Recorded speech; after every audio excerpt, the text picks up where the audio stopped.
présente le magazine Nouvelle Conscience, le troisième samedi de chaque mois, de 23h à 1h.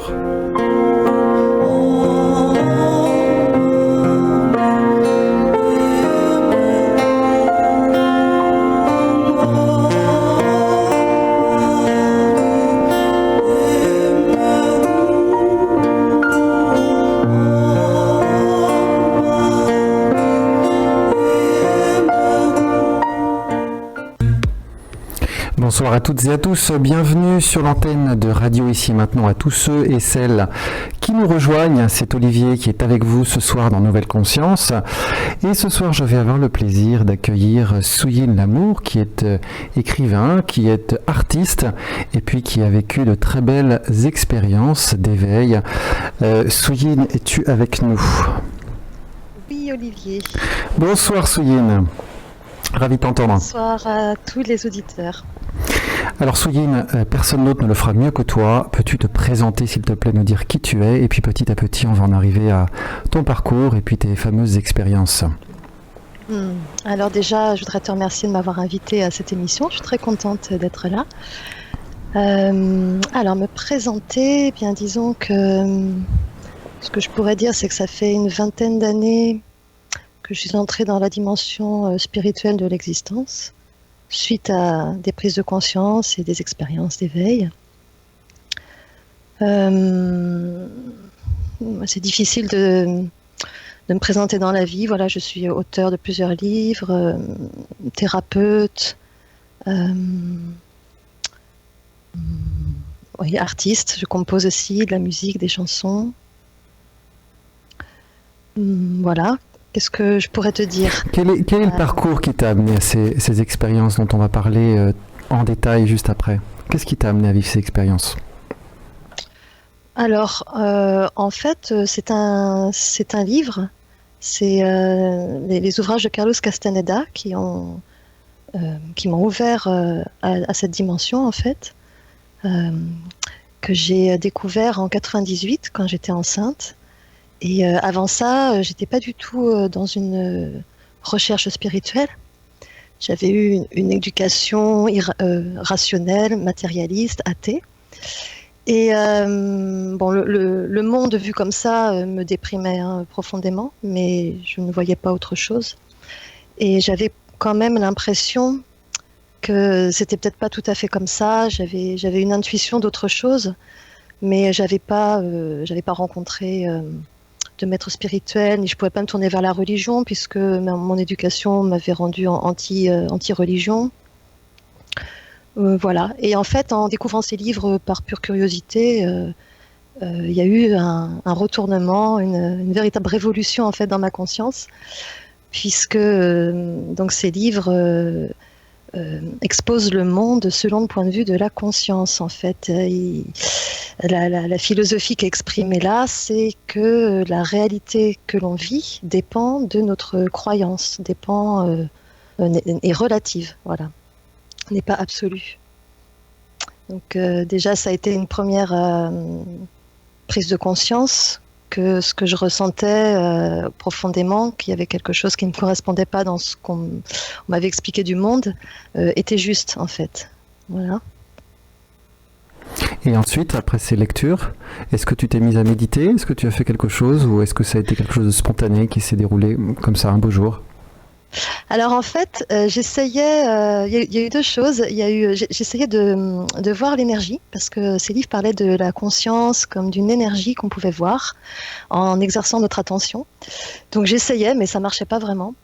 Et puis par contre, j'ai commencé à faire des rêves lucides, parce qu'il parlait aussi beaucoup de ça, du fait de prendre conscience qu'on est en train de rêver quand on dort. Et je me suis rappelé en lisant ce livre que ça m'arrivait souvent quand j'étais enfant. Donc je connaissais ça en fait, et d'en entendre à nouveau parler a redéclenché ce phénomène. Donc je me suis mise à faire beaucoup de rêves lucides qui sont déjà des expériences de conscience modifiée, puisque c'est au milieu d'un rêve se rendre compte qu'on rêve en fait. Voilà, donc ça, pendant 1 an à peu près, je lisais ces livres et je faisais des rêves lucides et j'essayais de voir l'énergie. Et puis en fait, je crois que la première expérience vraiment marquante d'ouverture de conscience s'est produite peut-être 1 an après, spontanément, un après-midi de printemps. Et j'étais en promenade avec mon compagnon et notre enfant. Et soudainement, il y a eu un état de paix, d'harmonie qui a commencé à me gagner. Et un état de grâce, en fait, qui m'est tombé dessus. Où d'un coup, tout ce qui était important, tout ce qui me mettait en difficulté dans la vie était relativisé, n'avait plus d'importance. Et ce qui était marquant, c'est que le matin même, je m'étais un petit peu accrochée avec mon père au téléphone. Et j'en avais gardé un peu de colère contre lui. Enfin, j'étais pas très bien. Et là, subitement, en repensant à cette conversation, j'ai éclaté de rire parce que j'ai vu le jeu des égos, en fait, du sien, du mien. J'étais dans une autre perception. Je voyais ça comme avec beaucoup de tendresse, en fait, comme des enfants, hein, qui se chamaillent dans la cour de récréation.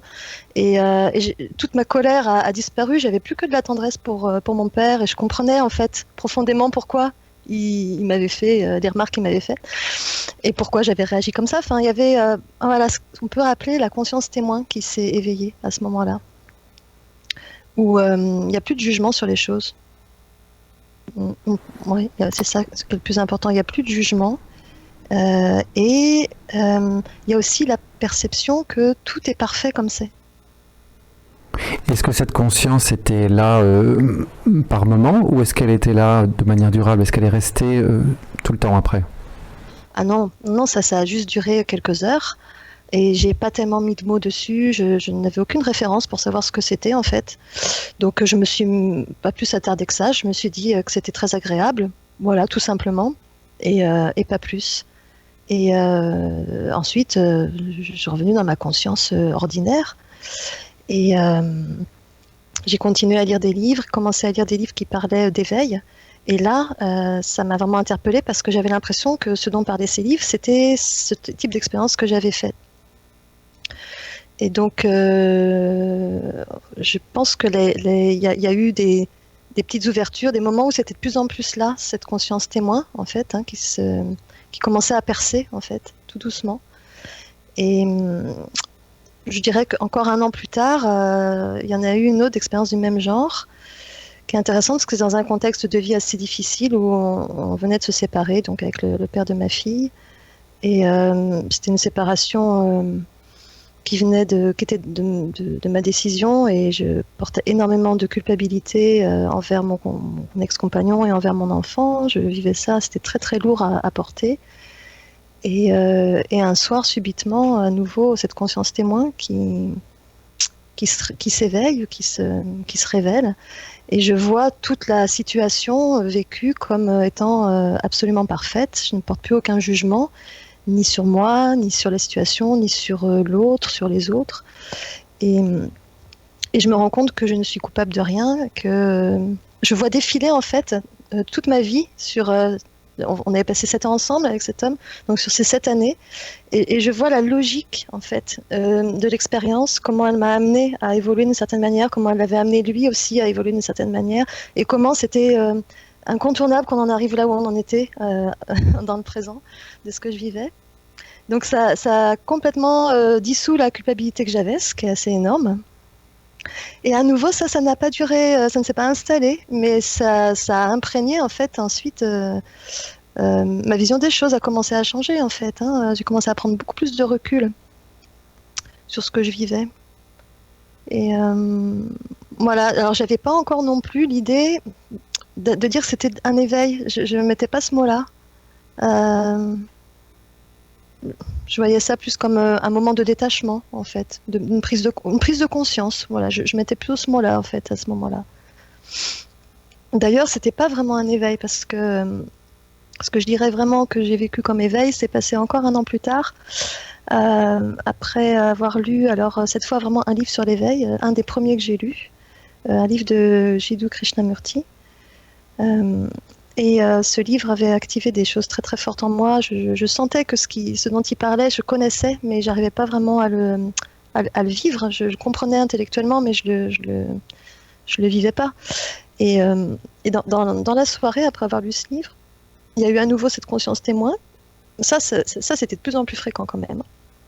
De plus en plus fréquent, mais elle était toujours comme, comment dire, comme identifiée, c'est-à-dire c'était moi, Suyin qui d'un coup prenait du recul sur ma vie. Ça restait personnel en fait. Et donc ce soir-là, à nouveau, cette conscience témoin se manifeste. Et là, il y a la réalisation que la conscience est partout, que tout est conscience, que ça s'élargit encore plus dans une globalité. Et il se passe un phénomène énergétique très très très puissant qui est comme un torrent de feu qui passe à travers mon cœur et qui fait comme un phénomène d'ouverture en fait. Voilà, j'ai compris pourquoi on parle d'ouverture du cœur. C'est une sensation énergétique en fait qui se produit. J'avais presque peur de faire un arrêt cardiaque tellement c'était puissant. Et de ce cœur qui s'ouvre, se projette cette espèce de conscience absolue comme un bain d'amour, un bain d'harmonie, de paradis. C'est difficile à décrire, hein, mais et là, il y a la réalisation que je suis cette conscience universelle. Là, il y a la réalisation que Suyin est juste comme un rêve que ferait mon esprit, que je ferais en tant que conscience. Que ça n'est pas ma réalité ultime. Et voilà, là, c'est la première fois que vraiment la notion d'un personnage est vue comme une illusion, en fait. Et à quoi ressemblait cette conscience universelle quand tu dis que tu prends conscience que tu es la conscience universelle? Qu'est-ce qui se passe concrètement? Comment évolue ta perception? Qu'est-ce qui se passe à l'intérieur de toi ou peut-être à l'extérieur? Il se passe un phénomène visuel où tout se met à pétiller, où je vois comme si tous les objets étaient comme éclairés de l'intérieur par une lumière consciente. Et il y a aussi dans la perception, alors là c'est plus abstrait, c'est le sentiment que rien n'est séparé, que tout est un, que je suis ce que je vois en fait, parce que je suis cette conscience, cette lumière que je vois dans les objets, c'est ma nature, c'est ce que je suis profondément, donc je me reconnais dans tout en tant que cette lumière consciente. Et il y a donc à quoi elle ressemble? Eh bien, elle est je pourrais dire peut-être ce qu'il y a de plus fort dans ce moment-là comme réalisation, c'est qu'elle n'est pas née, donc elle ne peut pas s'arrêter. Il n'y a pas de notion de naissance et de fin. Donc il y a la prise de conscience que ce que je suis en réalité ne peut pas mourir. Et ça, c'est pas rien. Qu'il n'y a pas eu de commencement, en fait, il n'y a que l'instant, il n'y a que l'instant, il n'y a que maintenant. Et il y a une notion de perfection. Bon, ça, c'était déjà le cas dans la conscience témoin. Tout est absolument parfait comme c'est, tout est parfaitement orchestré. Il n'y a pas la moindre chose qui ne serait pas correcte ou qui serait une erreur ou qui ne devrait pas être comme elle est. En fait, tout ce qui est du domaine du jugement, du mental, des références, des jugements de valeur, tout ça est complètement relativisé justement et vu comme étant quelque chose de relatif, hein, basé sur des conditionnements, sur des croyances, mais pas sur une réalité, sur une vérité en fait. Et la seule vérité qui reste dans tout ça, c'est je suis. C'est le sentiment d'être. Et ce sentiment d'être est conscience, est amour, est spirituel, est esprit, on pourrait dire. Et à ce moment-là, toute trace d'ego semble avoir disparu. Ah oui, oui, bien sûr. Oui, parce qu'il n'y a plus du tout de sentiment d'individualité, de quelque chose de personnel en fait. Et la vie du personnage Suyin, à ce moment-là, est vue à nouveau des fils, est vue comme une magnifique expérience. Mais comme on verrait un rêve, comme on se réveillerait le matin et on se disait « Ah, mais c'était qu'un rêve en fait !» Ça fait exactement le même effet. « Ah, mais c'était juste un rêve, cette histoire !» Et du coup, hein, c'était pas une histoire facile, cette vie-là, voilà, ce personnage avec pas mal de choses difficiles et tout ça, comme plein de gens. Hein.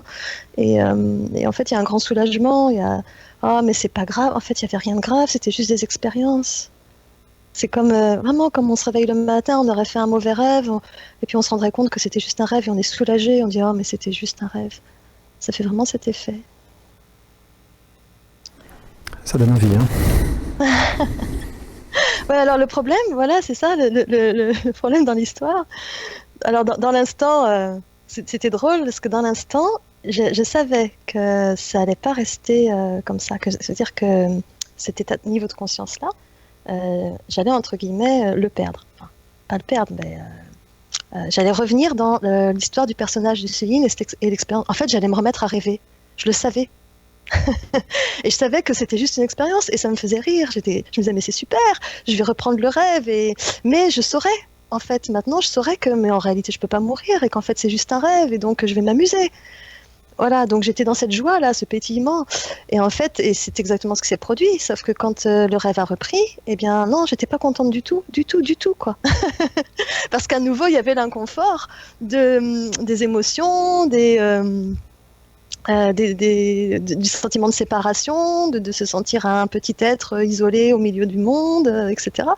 Et toutes ces perceptions sont revenues avec, en fait. Et plus aucune trace de cette conscience impersonnelle, alors ? Oui. À ce moment-là, plus aucune trace de cette conscience impersonnelle ? Ben, la trace, il y a une trace quand même dans le... Il y a quelque chose qui a été comme marqué au fer rouge, en fait.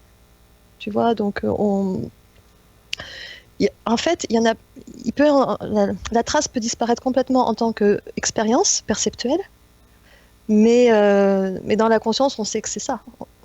Je peux donner un exemple.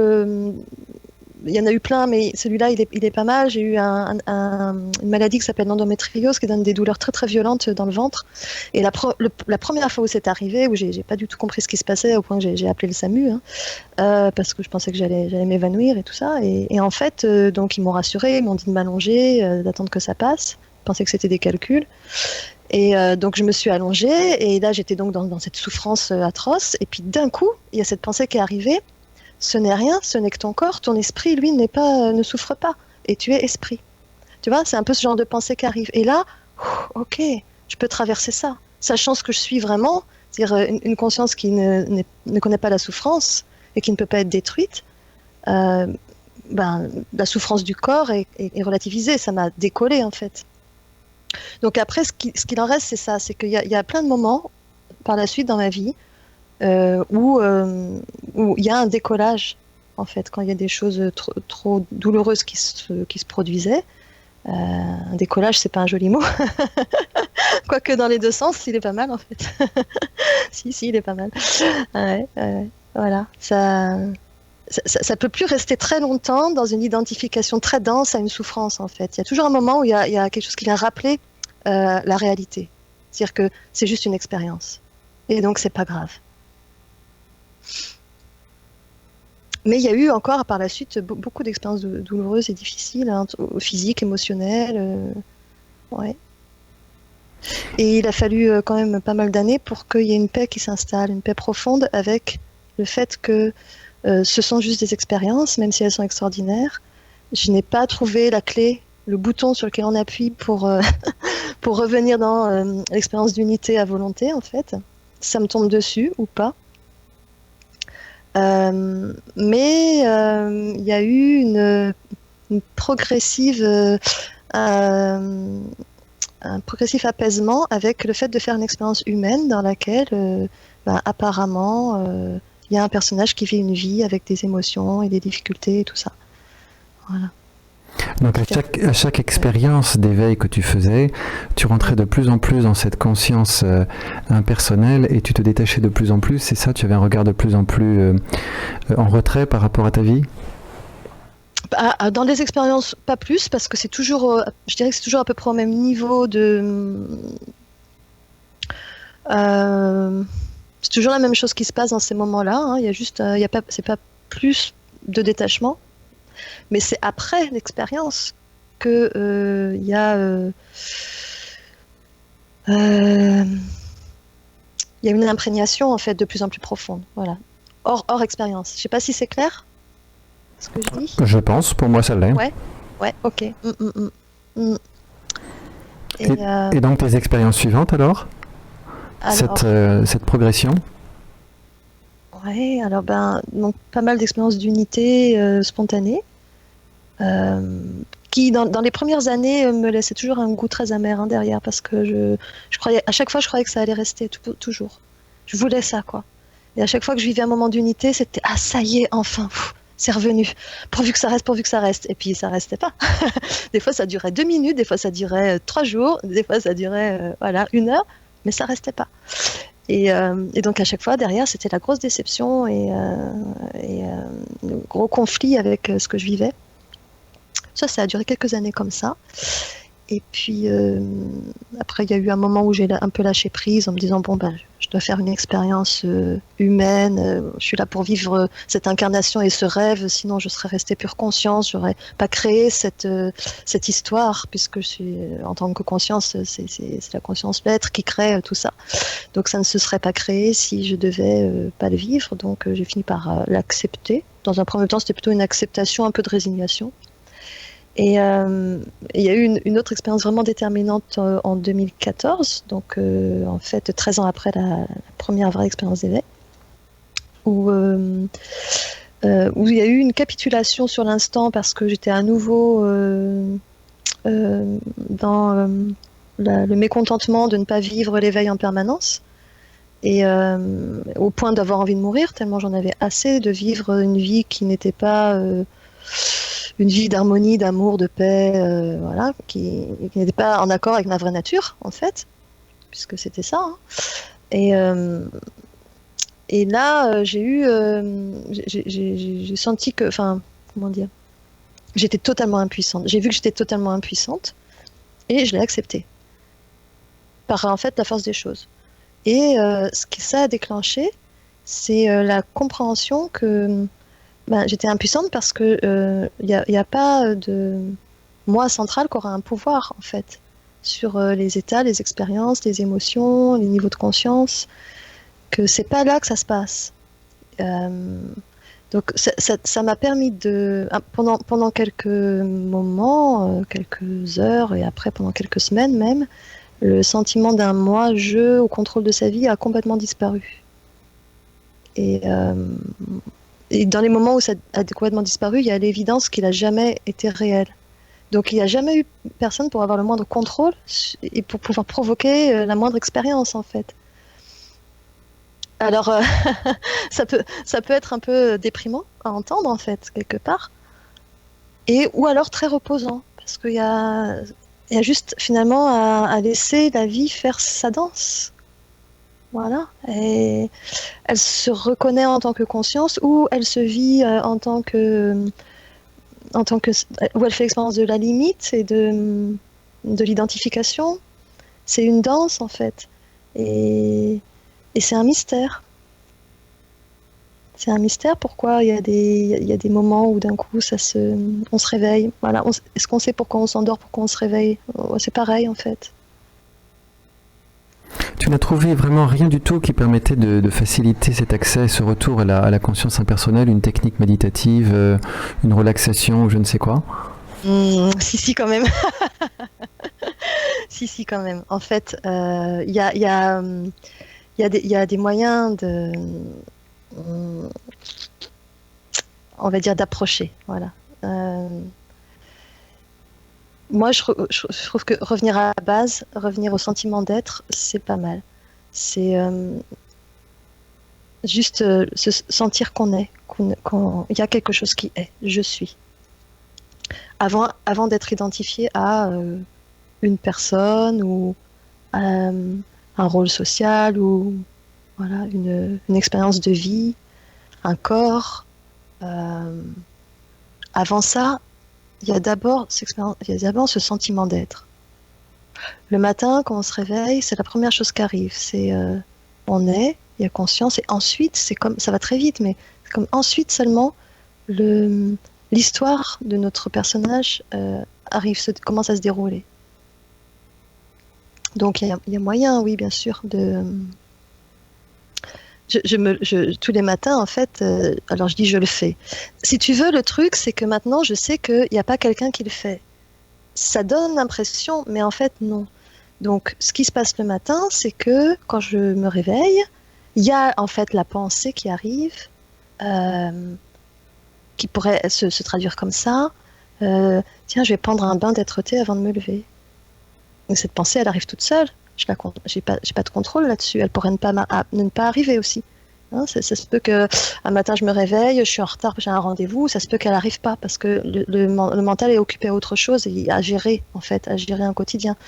Mais s'il n'est pas occupé à gérer un quotidien, il y a la place pour ça et il y a cette pensée qui arrive. Et donc là, à ce moment-là, ce sentiment d'être prend l'espace et effectivement, il y a comme un sentiment de prendre un bain de ça. Et ensuite, je commence ma journée là-dessus. Mais par contre, une fois dans le quotidien, en train de vivre des expériences de gestion de la vie de tous les jours, c'est pas focalisé sur le sentiment d'être. L'attention est focalisée sur les choses plus pratiques, pragmatiques en fait. Et par contre, en méditation, ça revient immédiatement dans le sentiment d'être. Alors justement, tout à l'heure, tu nous proposeras une méditation guidée, hein, quand on verra ça. Hein, t'es d'accord toujours ? Bon. Oui, pourquoi pas. Ouais. Super. Donc vas-y, je t'en prie, continue. Je sais pas. Qu'est-ce que je fais Après cette expérience en 2014, est-ce qu'il y a eu donc une continuité dans ta progression ? Aujourd'hui, où en es-tu ? Est-ce que cette expérience de la conscience impersonnelle est stable définitivement, ou est-ce que c'est encore des sauts dedans, dehors ? En fait, je vis une superposition. Il y a cette être-té qui est vibrante en moi, on va dire, et qui vit une expérience humaine. Je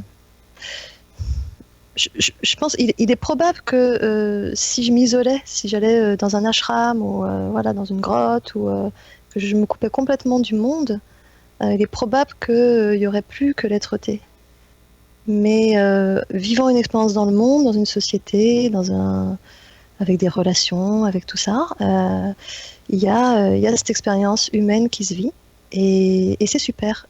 En fait, aujourd'hui, j'en suis très très heureuse. Je l'aime profondément cette expérience. Elle n'est pas toujours confortable, loin de là, mais c'est ok. Et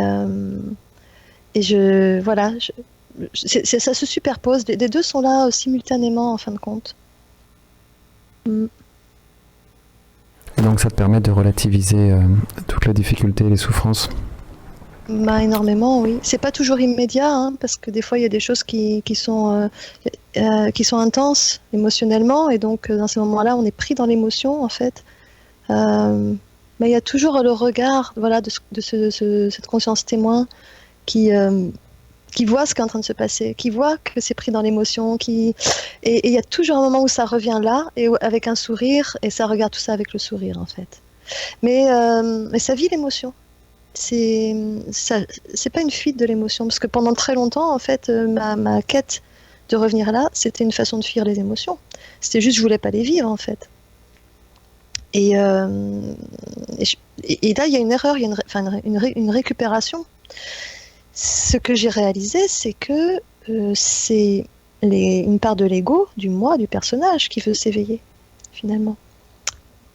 Quand c'est comme ça, parce qu'il y a aussi un élan naturel de la vie, de la conscience vers elle-même, ça d'accord. Mais il y a aussi une part du personnage qui récupère la chose, parce que pour échapper à la souffrance, là il a trouvé un truc qui lui permet de plus souffrir, donc il aspire à ça tout le temps. Et parallèlement, c'est ce qui lui fait le plus peur aussi, parce que ça veut dire sa dissolution.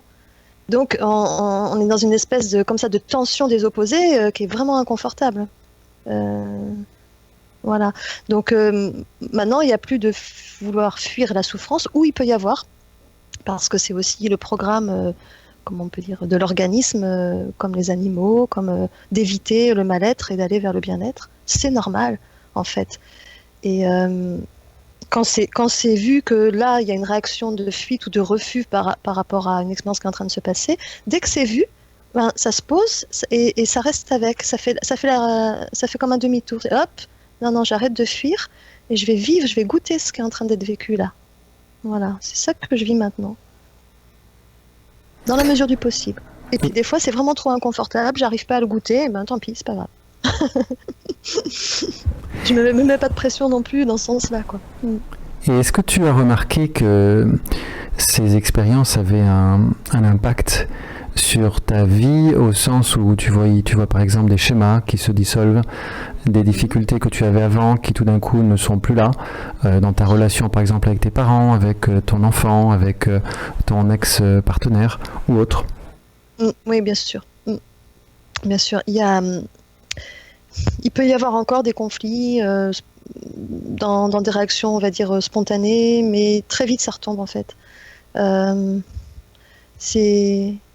C'est-à-dire que à partir du moment où on sait que chacun projette son propre monde sur l'autre et qu'il n'y a pas de réalité objective, ce que je vois de l'autre, c'est ma vision de lui, c'est pas ce qu'il est. Et ce qu'il voit de moi, c'est sa vision de moi, c'est pas ce que je suis.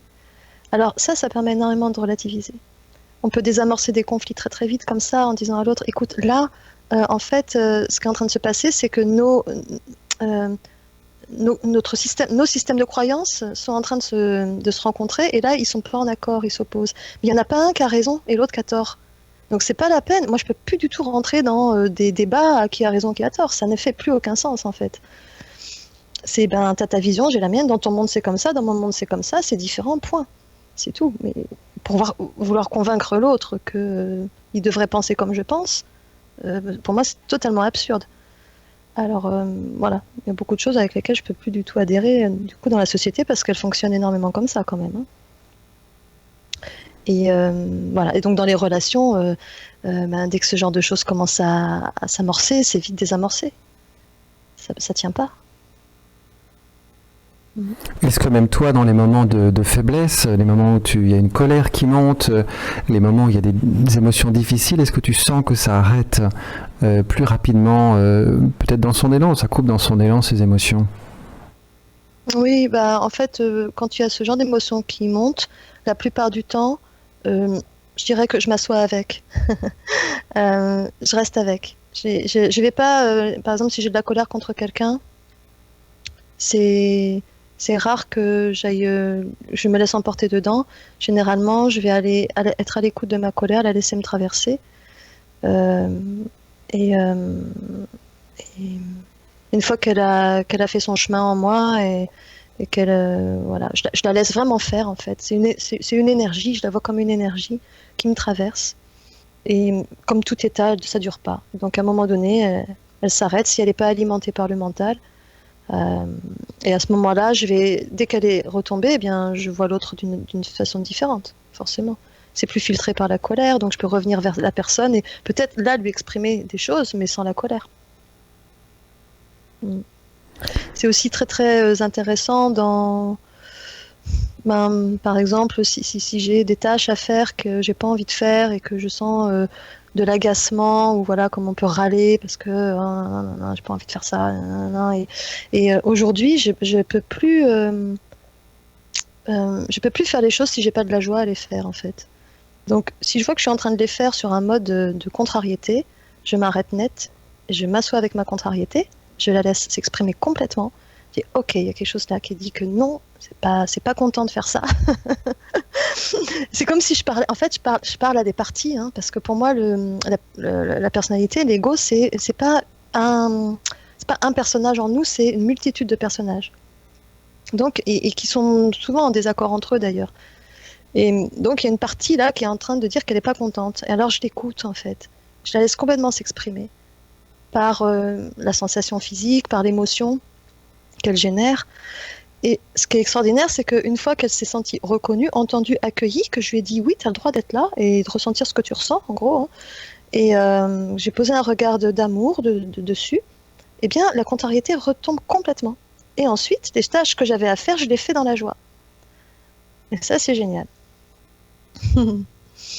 Eh ben merci pour ce beau témoignage.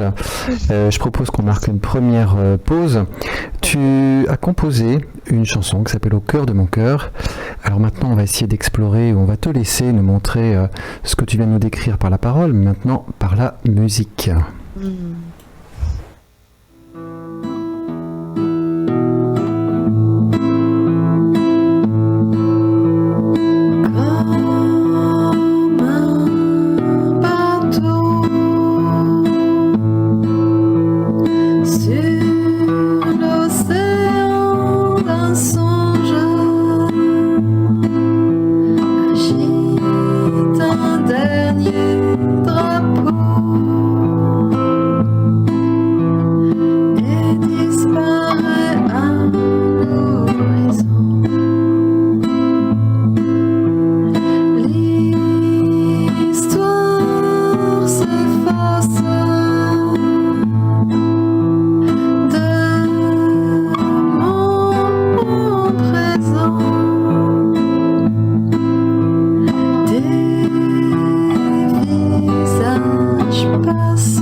je sens que je descends profond, profond, jusqu'à la source. Oui, je sens que je descends profond, profond, jusqu'au soleil qui brûle au cœur de mon cœur, au cœur de tous les cœurs.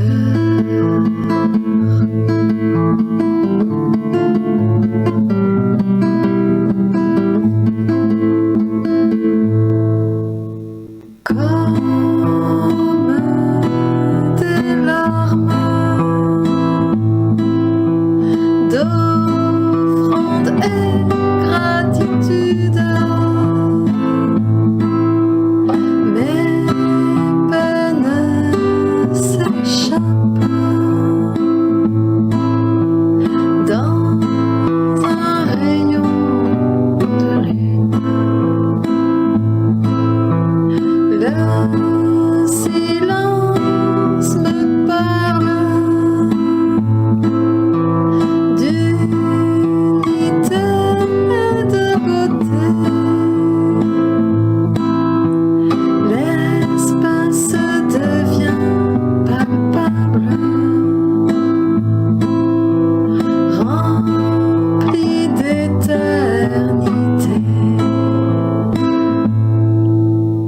Et je sens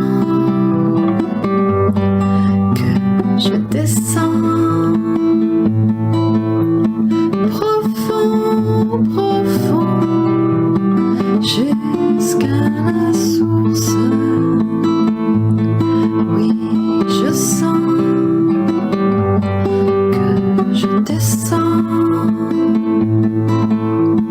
profond, profond, jusqu'au soleil qui brûle au cœur de mon cœur, au cœur de tous les cœurs.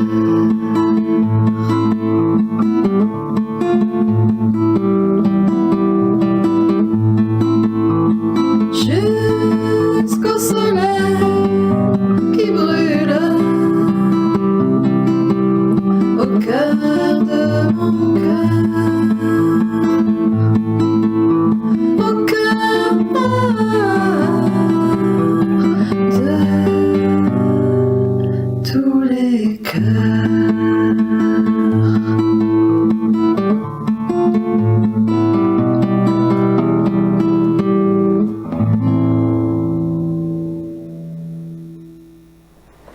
Vous êtes sur Radio Ici et Maintenant, c'était Souyin Lamour qui elle-même nous interprétait Au cœur de mon cœur. Souyin qui est l'invité de cette émission ce soir, Nouvelle Conscience, sur 95.2.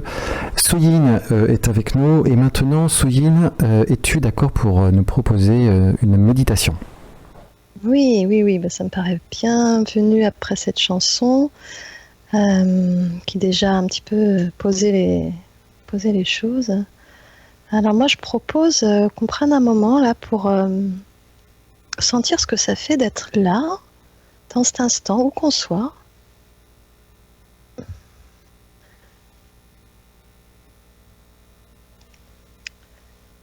Et sentir, mettre l'attention sur la position du corps dans l'espace.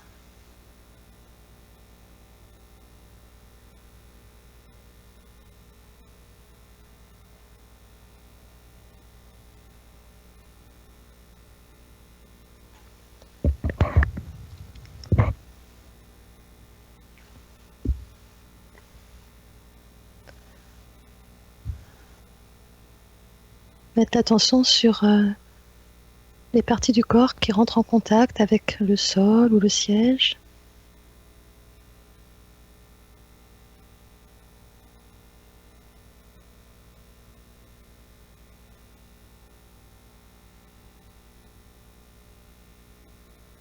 le contact avec les vêtements.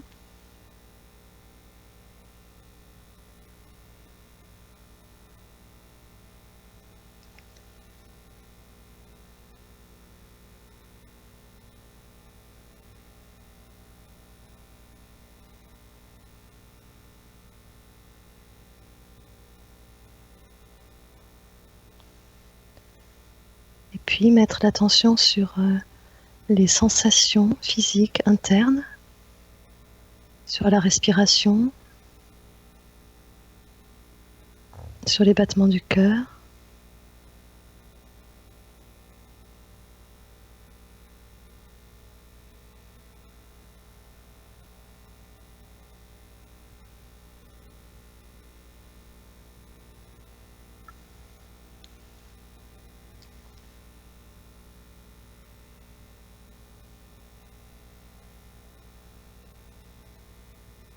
Sur les tensions qui peuvent apparaître à certains endroits.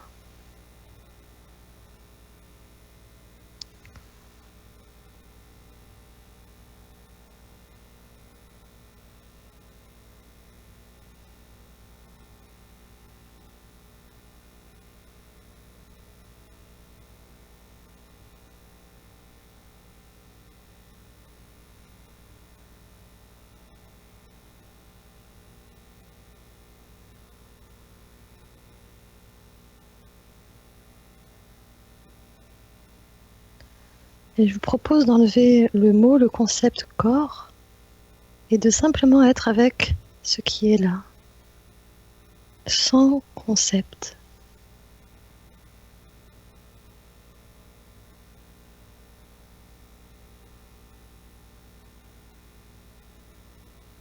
Qu'est-ce qui reste si vous mettez votre attention uniquement sur la sensation? C'est un ensemble de sensations, un ensemble de perceptions.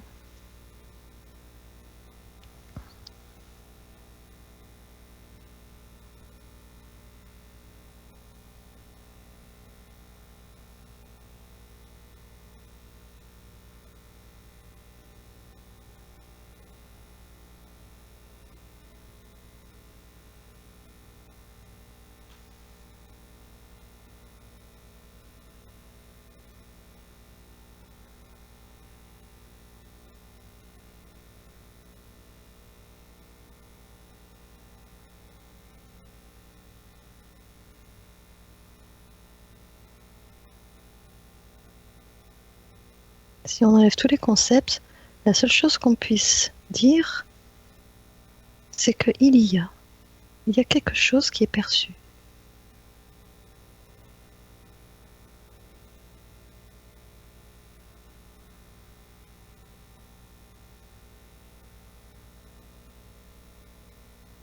Et je vous invite à goûter la qualité de ce il y a.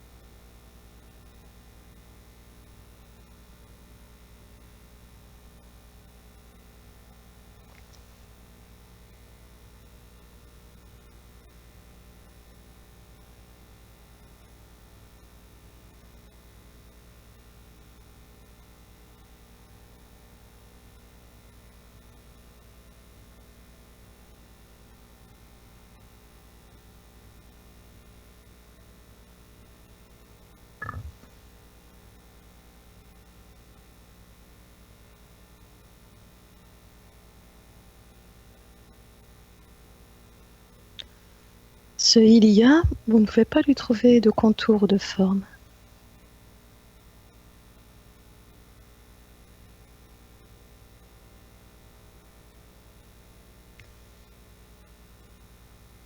Vous ne pouvez pas dire où il commence ou où il s'arrête.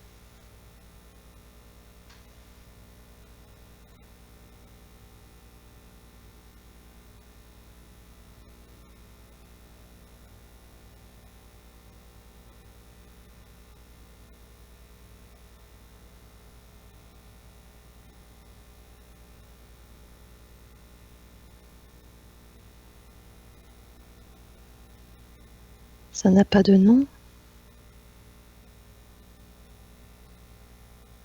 Ça n'a pas d'âge.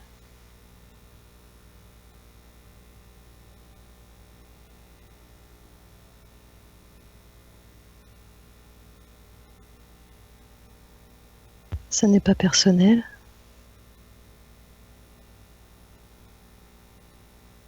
Et en même temps, c'est profondément intime. C'est ce qu'il y a de plus intime.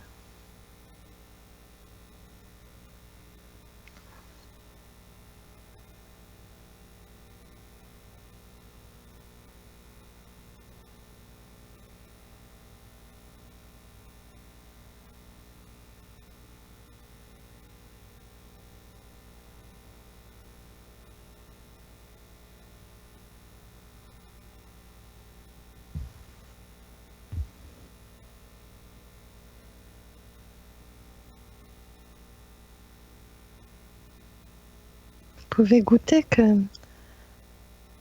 dans ce sentiment d'être, cette être-té, il ne manque rien.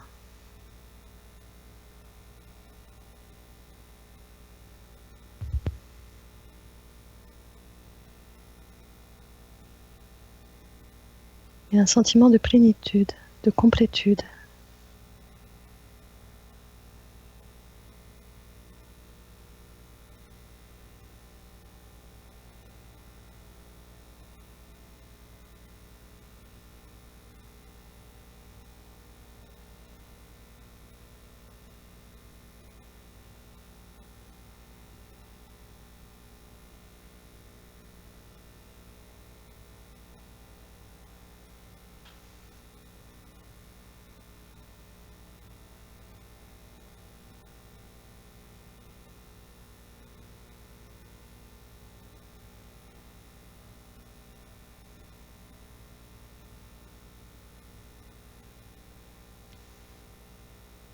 Il n'y a pas non plus de sentiment de séparation.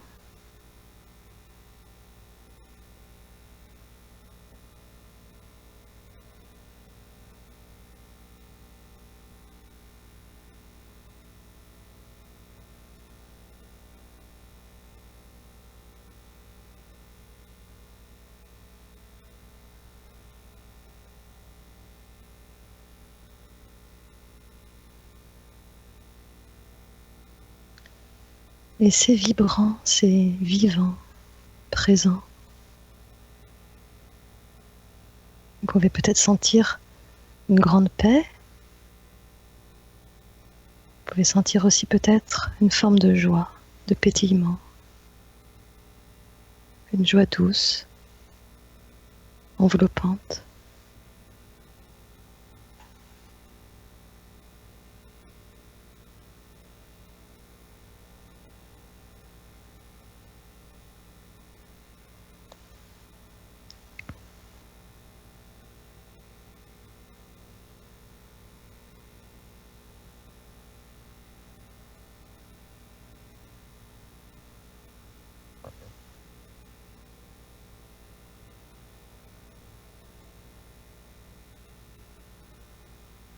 Peut-être pour certains, vous pouvez constater au niveau du cœur, de la poitrine, que ça chauffe, que ça se dilate. Tout au moins que ça se détend. Il peut y avoir un sentiment d'amour qui se révèle. Un oui à ce qui est.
Voilà, vous pouvez prendre quelques bonnes respirations et petit à petit reprendre contact avec l'impression d'un corps dans l'espace.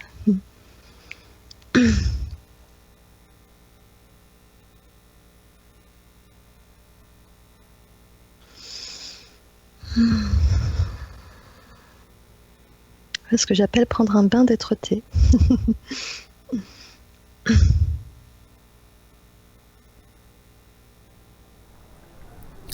Et pour atterrir en douceur, je vous propose un petit peu de musique douce.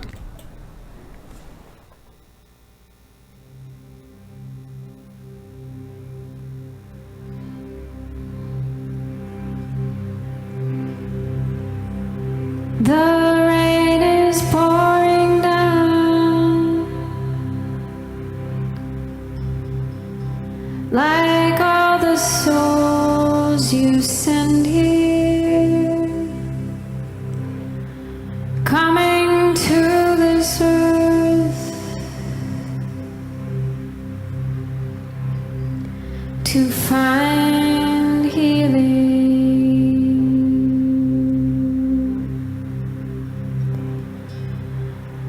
Mother Earth takes in the rain,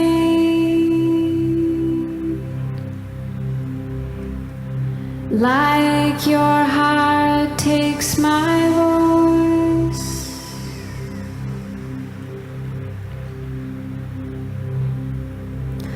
Let us free each other with our prayers, with our voice.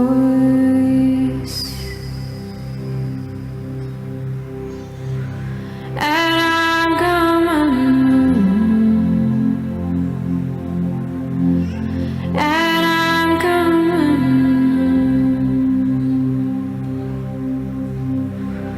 and I'm coming,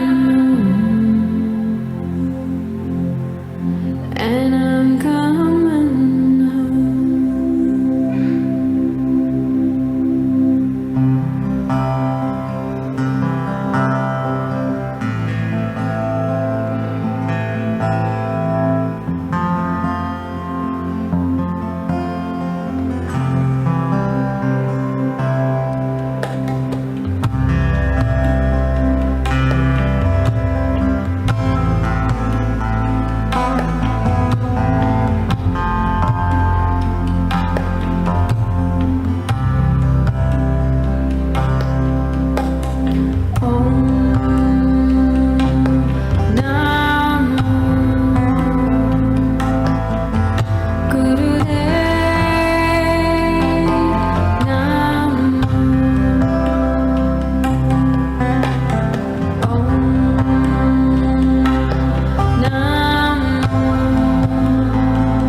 Voilà cette très belle musique de Snatam Kaur qui nous chantait en Namo Souyin Lamour est avec nous ce soir dans Nouvelle Conscience.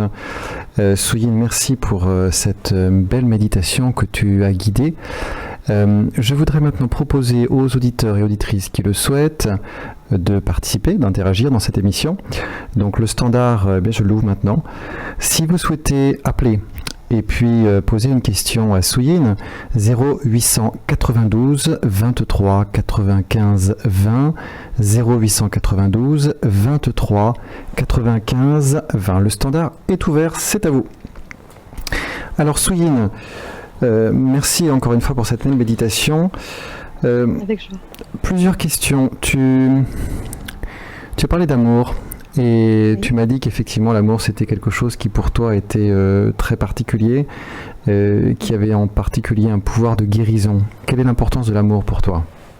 Ok. Alors déjà, l'amour dont je parle n'est pas un sentiment ou une émotion, hein. C'est une dimension, c'est une vibration. C'est, on pourrait dire, c'est un niveau de conscience, mais je ne dis pas niveau dans le sens d'une échelle de valeur, dans le sens d'une dimension, hein, plutôt de conscience. C'est un regard sur les choses qui dit oui, en fait, à ce qui est tel que c'est. En fait, c'est ce qu'on recherche quand on cherche à être aimé par nos parents ou par nos amis, nos conjoints. On cherche à être aimé comme on est, en fait, hein, inconditionnellement. Au fond, nous, on cherche tous ça. Et la bonne nouvelle, c'est que l'essence de l'existence, cette être-té, est cette vibration d'amour inconditionnel de ce qui est. Et le pouvoir de guérison que ça a, c'est que ce qui nous fait souffrir, ce ne sont pas tellement les situations, c'est le refus de ces situations. Donc quand on pose ce regard d'amour, quand on dit oui à une situation, en fait on met fin à la souffrance. Alors évidemment, ce oui, il n'est pas forcément, il n'est pas à forcer. On peut pas se forcer à accepter quelque chose d'inacceptable, c'est impossible. C'est pas au niveau de l'ego ou du mental qu'il se trouve ce oui, c'est dans le cœur. C'est justement dans cette être-té, dans cette conscience témoin qui est déjà amour, qui n'a pas d'effort à faire pour ça, qui n'a pas à transformer quoi que ce soit. Elle n'a pas à transformer un refus en accueil, elle est déjà accueil. Donc c'est en allant contacter ça, finalement, cette ressource en nous, qu'on a la capacité d'accueillir les choses. Et on a aussi la capacité d'accueillir tout ce qui en nous refuse d'accueillir. Ça, c'est vraiment important de mettre l'accent là-dessus. C'est en cela que tu dis que c'est un pouvoir de guérison. Oui, alors entre autres, puisqu'il y a aussi l'aspect vibratoire. Hein, donc quand on fait des soins énergétiques, notamment, c'est cette énergie-là qui se met à vibrer, on va dire, parce qu'on se connecte en quelque sorte à ça. Et cette vibration, ce oui à ce qui est tel que c'est, va réharmoniser en fait tout ce qui est de l'ordre du refus, des tensions, du non, chez la personne qui reçoit cette vibration. Ça la met au diapason de cette vibration en fait. Donc là, on est sur un plan plus énergétique, plus vibratoire. Et donc pour toi, l'essence de cette être-té, c'est vraiment l'amour. D'autres parlent de silence ou emploient d'autres termes. Pour toi, c'est vraiment l'amour. C'est une de ses qualités. Enfin, ouais, non, pour moi, c'est l'essence. C'est quand même l'essence. C'est l'amour, ouais. Mais c'est pas forcément ressenti de façon évidente par toutes les personnes qui le vivent. Même moi, dans mon expérience, il y a eu des expériences d'ouverture de conscience où c'était pas l'amour qui prédominait. Dans mon ressenti, c'était la paix. Mais l'amour était jamais bien loin, en fait. C'est un petit peu une question de focus, je pense. Voilà. C'est en fait amour, paix, joie, qu'est-ce qu'on pourrait dire, perfection, beauté, tout ça, c'est un peu une même chose sous différentes facettes. Mm. C'est différentes couleurs d'une même chose, on pourrait dire. Donc, si on focus sur la couleur amour, on va faire une expérience qui est de l'ordre de l'expérience christique. Et si on focus sur la couleur paix, on va faire peut-être plus une expérience, j'allais dire bouddhiste, encore que le Bouddha, il a beaucoup parlé de compassion, hein, mais peut-être plus une expérience qui se rapproche du zen. Voilà. Voilà. Alors, je rappelle aux auditeurs, aux auditrices que vous pouvez appeler, le standard est ouvert, 0800 92 23 95 20, 0800 92 23 95 20. Souyin, l'amour est avec nous, elle est prête à répondre à vos questions. Souyin, tu parlais tout à l'heure de perfection, c'est-à-dire que lorsque tu as vécu ces expériences d'éveil, tu t'es aperçu que tout était parfait en l'état, même les souffrances, même les difficultés. Quelle est la place du libre choix si tout est parfait? Déjà, dans cette vision, il n'y a pas de libre choix, puisqu'il n'y a pas de personnage réellement auteur de sa vie. Donc, il y a pas... Il y a des choix qui se font, des décisions qui se prennent au sein d'un système qui est conditionné par une éducation. C'est pas des choix libres. Et puis, c'est un système, c'est pas une entité centrale qui aurait un quelconque pouvoir d'action sur sa vie, en fait. Alors ça, c'est pas forcément facile à entendre ou aussi à comprendre. Si, je pense qu'on peut quand même. D'ailleurs, les scientifiques ont découvert que les décisions qu'on prend, elles sont déjà décidées avant d'arriver à la conscience et avant qu'on croie avoir pris une décision. Donc en fait, il y a juste une appropriation de quelque chose qui était déjà là avant et qui a échappé complètement à notre contrôle. Tu as quelques données précises sur ces scientifiques, sur ces études? Peut-être l'année ou les noms ou l'objet de l'étude? Non. Non, désolé, j'ai pas de nom, mais j'ai vu peut-être des vidéos qui en parlent, j'ai lu des articles, mais j'ai pas les références. Ouais, très intéressant. On se demande vraiment effectivement la place du libre arbitre. Et oui, c'est-à-dire que l'histoire du libre arbitre, c'est de voir qu'il n'y a pas quelqu'un qui a le libre arbitre, comme il n'y a pas quelqu'un qui n'a pas le libre arbitre. C'est vrai, enfin, c'est ça le truc. C'est pas comme s'il y avait, on était des personnages privés de libre arbitre. C'est pas ça non plus. Ça, ce serait terrible en fait. Mais c'est comme si on revient toujours à la métaphore du rêve, c'est comme si on croyait que le personnage du rêve, il a fait des choix dans son rêve en fait. Je sais pas si ma métaphore elle est parlante, mais quand on se réveille le matin, on voit comme si le rêve il s'est déroulé. Il a complètement échappé à notre contrôle, le déroulement du rêve, en fait. Donc c'est la même chose. Est-ce que tu dirais que c'est une co-création, le libre arbitre? À savoir une co-création entre ce qui vient avant notre choix et puis finalement peut-être notre capacité libre arbitre? Je suis pas sûre de bien comprendre ta question, mais... Est-ce que c'est une sorte de compromis, de consensus entre l'impulsion qui vient et puis ce que l'on en fait nous? L'impulsion qui nous amène peut-être à vouloir faire un choix et puis nous après qui disons non, ça me convient pas, ou est-ce qu'il y a une co-création? Il n'y a pas de nous qui dit ça me convient pas. En fait, c'est un ensemble de parties. Alors ça, c'est ma vision. C'est un ensemble de parties, de personnages en fait intérieurs qui, face à une situation, il y en a un, il dit moi je veux, l'autre il dit moi je veux pas, par exemple. Ok ? Et à un moment donné, il y en a un des deux qui va l'emporter sur l'autre, parce que ça va plus peser dans la balance par rapport à un certain nombre de paramètres de l'instant. Donc, le truc, c'est qu'on va être identifié à celui qui l'a emporté, mais si ça avait été l'autre, on aurait été identifié à l'autre. Donc, en fait, l'identification se balade entre les personnages en fonction de celui qui un instant T, on va dire, s'assoit sur le siège de la conscience et se fait passer pour le soi profond, pour moi, en fait. Mais ça tourne. D'ailleurs, on voit bien qu'on ne réagit pas toujours de la même manière dans les situations. On se dit pourquoi j'ai fait ça, je voulais surtout pas le faire. Pourquoi j'ai dit ça, je voulais surtout pas le dire. Ça nous arrive combien de fois en fait. Donc quand on commence à regarder un petit peu un peu plus, voilà, de façon plus soutenue tout ça, on s'aperçoit qu'en fait, ce sont des différentes parties de nous qui interagissent. C'est comme une grande famille. Et il n'y en a pas une qui est le centre. Il y a personne au centre. Voilà. Alors, Et il peut oui, alors voilà, il peut y en avoir une qui prédomine un temps, et puis on a l'impression d'être elle, mais un instant d'après, une autre situation, ça fait être une autre, etc. Ça, on peut vraiment tous l'observer, je pense.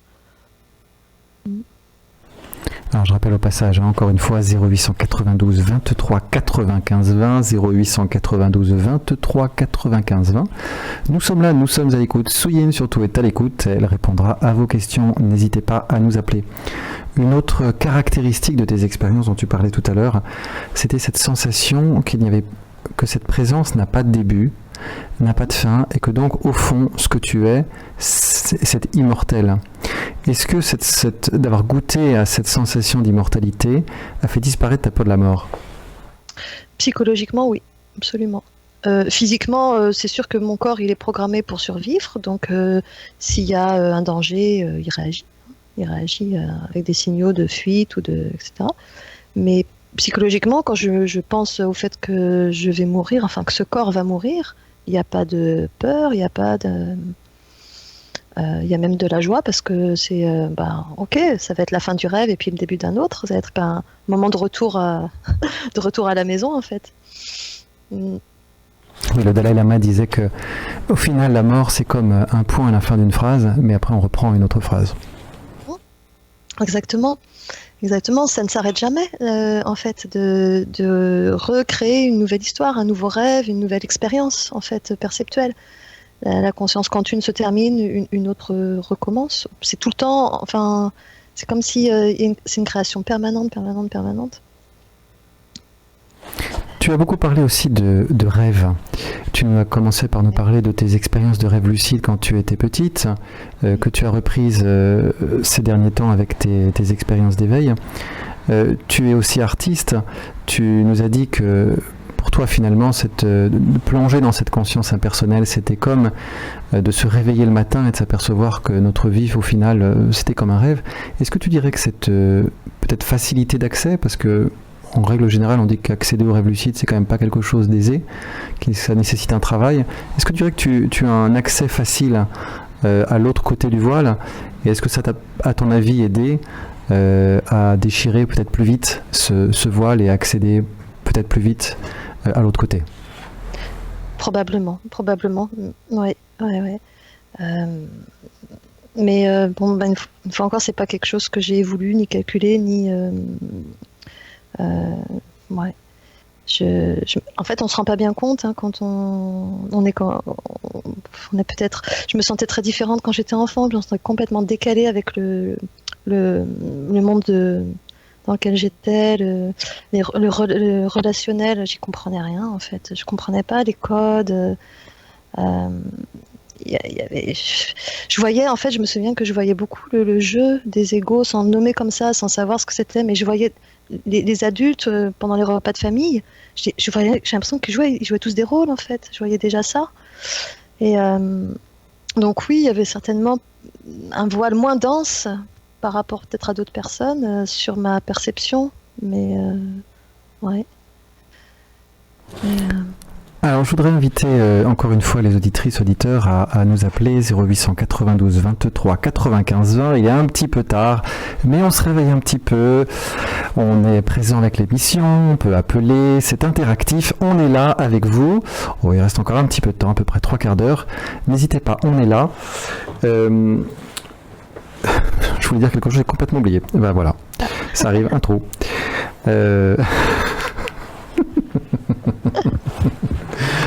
Appelez-nous, c'est déjà pas mal. Tu vois, tu n'as pas de libre arbitre.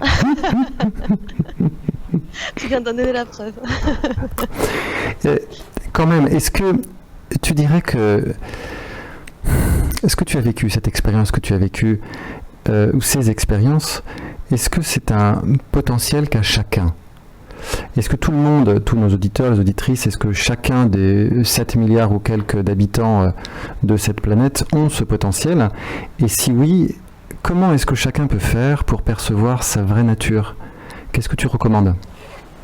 Bon, alors c'est évident que tout le monde a ce potentiel puisque c'est notre essence à tous. Donc de toute façon, on ne peut pas, c'est ce qu'on est, on ne peut pas ne pas l'être. Alors je me suis souvent dit, c'est évident qu'on peut tous y accéder. Enfin, voilà, il n'y a pas de raison il y a personne qui peut être exclu de l'histoire. Et très probablement qu'au moment de la mort, tout le monde va s'en souvenir, va réaliser ça en fait. D'ailleurs, c'est beaucoup ce que rapportent les gens qui vivent des expériences de mort imminente. Hein. C'est bien parce qu'ils commencent à...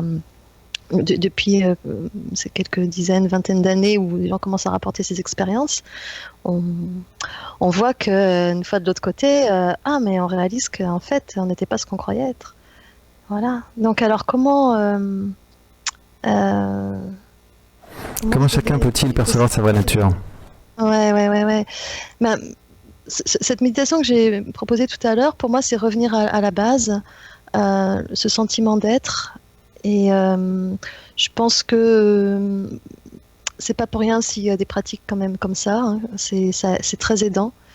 Il y a d'un côté revenir là dès qu'on peut, quand on a un moment, le matin en se réveillant, le soir en se couchant, si on n'a pas le temps dans la journée. Voilà, c'est quelque chose qui va quelque part muscler notre attention à regarder dans cette direction parce que c'est déjà là, hein, c'est déjà là et c'est déjà parfaitement complet tel que c'est. C'est pas quelque chose qu'on fait grandir ou qu'on nourrit. Ce qu'on nourrit et qu'on fait grandir, c'est la tension sur ça en fait, hein, la prise de conscience que c'est déjà là. Et donc c'est à ça que sert la méditation finalement. Et puis d'un autre côté, il y a ce travail aussi de déconditionnement de tous les voiles qui nous font croire qu'on est autre chose que ça. Ça peut prendre toute une vie aussi, hein, mais c'est passionnant.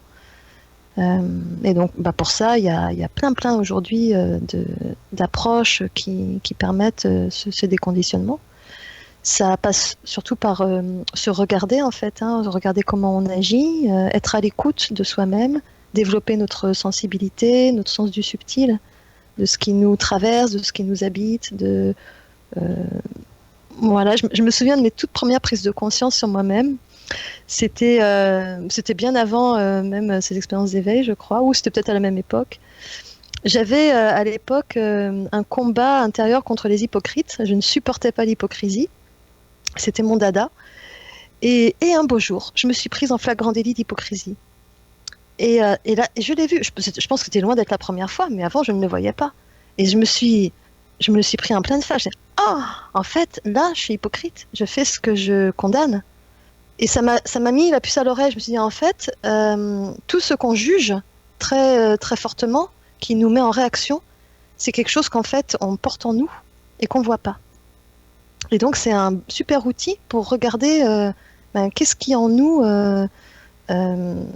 voilà, qu'est-ce qui nous anime en fait, et ça fait partie des choses qui nous détournent en fait de ce qu'on est profondément,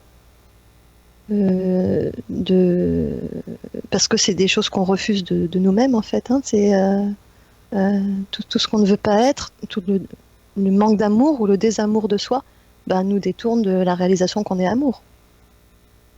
Voilà.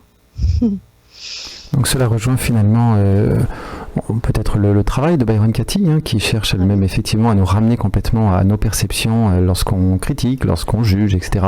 À nous ramener à nous-mêmes. Je trouve que c'est une méthode magnifique qu'elle a mis en place, oui, tout à fait. Et également, le retournement de la conscience, j'imagine que c'est quelque chose qui est dérivé du Qui suis-je, de Ramana Maharshi et puis d'autres. Absolument, c'est la voie de la non-dualité qui propose beaucoup cette pratique. Tourner l'attention vers ce qui en nous est conscient à chaque instant de ce qui se passe en fait. Puisque sans conscience, il ne pourrait rien arriver à notre perception. Pour que l'on puisse percevoir quelque chose, il faut d'abord qu'il y ait conscience. Et cette conscience est toujours là, toujours présente. Et notre attention est dirigée vers les objets et non pas vers ce qui perçoit les objets ou ce qui est conscient des objets. Donc le retournement de la conscience, c'est ça, c'est tourner l'attention Parce que l'attention, c'est la conscience, hein, dans sa forme dynamique, hein, en mouvement, focalisé. Donc cette focalisation se retourne vers elle-même, vers sa source. Ça paraît peut-être compliqué comme ça quand on l'exprime, mais en fait c'est assez simple, hein. Par exemple, j'entends un son, je mets l'attention sur le son, et puis au bout d'un moment, je mets l'attention sur ce qui est conscient du son. Et je peux m'amuser à voir la différence entre le son et ce qui est conscient du son. Et on peut le faire avec toutes les perceptions. Donc au quotidien, j'ai un souci, je m'engueule avec quelqu'un, donc je peux retourner ma colère. Enfin, la conscience vers la source de la colère, plus exactement. Oui, je m'engueule avec quelqu'un. Je prends un temps déjà, voilà, pour être à l'écoute de ce qui se passe en moi. Je sens qu'il y a de la colère. Je prends un petit temps pour observer la colère. Et puis, une fois que je l'ai bien, que je la sens bien, que je la laisse être là, que je suis pas en train de lutter contre, il y a quelque chose qui se détend déjà. Et là, je vais pouvoir tourner l'attention vers ce qui est conscient de la colère et vérifier que ce qui est conscient de la colère n'est pas en colère. C'est neutre. Ça juge pas. C'est pas pris dans la situation, c'est pas altéré ou perturbé par ce qui se passe. Et ça accueille qu'il y ait colère. Il n'y a pas de problème avec ça. Est-ce que tu dirais du coup que la raison d'être au final de toutes nos expériences, de nos émotions, etc., c'est finalement d'arriver à un beau moment à retourner la conscience vers l'intérieur, l'attention vers l'intérieur pour en retrouver la source? Est-ce que c'est des petits clins d'œil que nous envoie la source pour dire « Oh, je suis là ».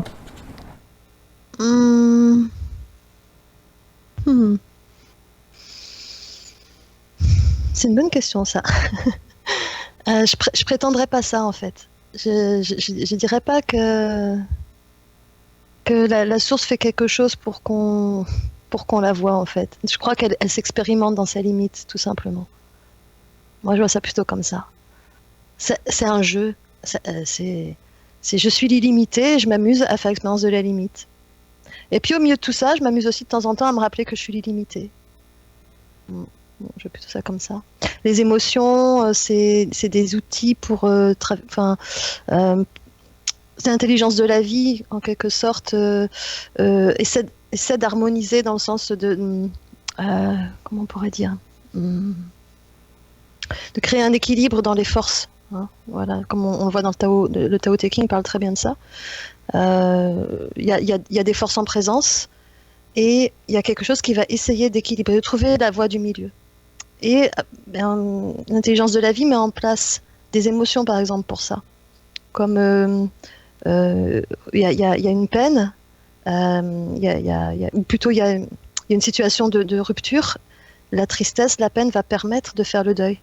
Donc c'est quelque chose qui va permettre d'équilibrer les forces en présence. Je sais pas si je m'exprime très bien, mais moi je veux plutôt ça, comme des outils. Voilà. Alors, dans cette émission, je reçois régulièrement des personnes qui vivent des expériences de ce type. On s'aperçoit que ce sont des expériences diverses, variées, qui ne sont pas toujours les mêmes, qui se ressemblent sur certains points, qui divergent sur d'autres. C'est peut-être un petit peu beaucoup dire, mais à ton avis, quelle est ta place? Toi qui vis ce genre d'expérience, qui est relativement rare a priori, quelle est ta place? Quelle est la place des personnes qui, comme toi, arrivent à retourner à la source ou à en avoir la conscience au milieu de cette humanité qui traverse une crise importante, qui se débat, qui a beaucoup de mal? Quelle est ta place et à ton avis, quel est ce sens, humblement, hein, bien sûr, de ton humble point de vue, quel est le sens de ce qu'on traverse et quelle est ta place et votre place à ceux qui retrouvent cette conscience et aussi de ceux qui la cherchent? Déjà, il y a de plus en plus de personnes qui vivent ça. C'est de moins en moins rare. Alors évidemment, sur l'échelle de l'humanité, c'est encore pas beaucoup, mais ça se développe d'une façon hallucinante. Il y a une transformation qui est en train de se faire dans la conscience globale humaine, hein, c'est certain. Donc on est en train d'assister au début de cette transformation. Mon impression à moi, c'est que c'est peut-être bien, justement un peu ce que je disais juste avant, l'intelligence de la vie qui met ça en place pour éviter une destruction massive de l'humanité. Ça m'étonnerait pas. Parce qu'il y a un tel excès dans un sens que si on rétablit pas dans l'autre sens, à un moment donné, ça va pas pouvoir tenir. Voilà, moi je crois que c'est ça qui se passe. C'est l'intelligence de l'espèce peut-être hein, qui, ouais, qui fait ça. C'est bien possible. Donc, est-ce que tu dirais que ton rôle, finalement, c'est d'être un éclaireur, hein, dans les deux sens du terme, en parlant vraiment d'éclairer, d'apporter de la lumière et de donner une direction à ceux qui n'arrivent pas à sortir de toute cette dualité?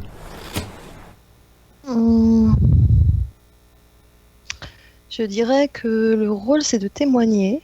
Et en fait, je m'approprie pas la chose parce que c'est comme d'être traversé par une force, enfin, je veux dire,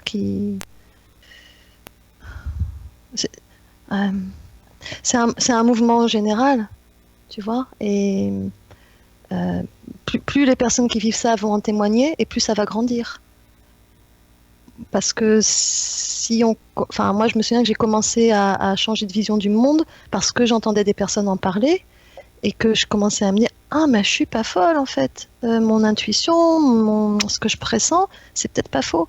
Et plus il y en avait qui me le confirmaient, et plus ça me confortait là-dedans, et plus mes parts de doute, elles se dissolvaient en fait. Donc voilà, je sais pas si ça répond à ta question, mais c'est comme un effet boule de neige qui se passe.